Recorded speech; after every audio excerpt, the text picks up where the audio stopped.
शेतकऱ्यांसाठी आजच्या अत्यंत महत्त्वाच्या ठळक बातम्या। पहिलीच बातमी आलेली आहे। शेतकरी उत्पादन संस्था बळकट करण्याचे शासनाचे प्रयत्न। मंत्री अब्दुल सत्तार। शेतकऱ्यांना लवकरच मिळणार नुकसान भरपाई, राज्य सरकारकडून हालचाली सुरू। नोव्हेंबर महिन्यातील अवकाळी पावसामुळे झालेल्या पीक नुकसानीची भरपाई अद्याप पात्र शेतकऱ्यांना मिळालेली नाही। कुणाची ई-केवायसी नाही तर कुणाचे बँक खाते संलग्न नाही। शेतकऱ्यांना ई-केवायसी करण्याचे आव्हान। हिवाळ्यातील पीक नुकसान भरपाईची रक्कम पावसाळ्यात मिळणार का साहेब? शेतकऱ्यांचा सवाल।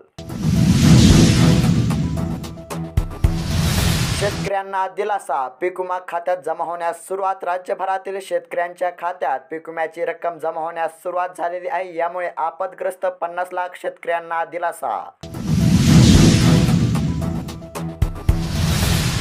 राज्यात गवार 3000 ते 12000 रुपये प्रति क्विंटल।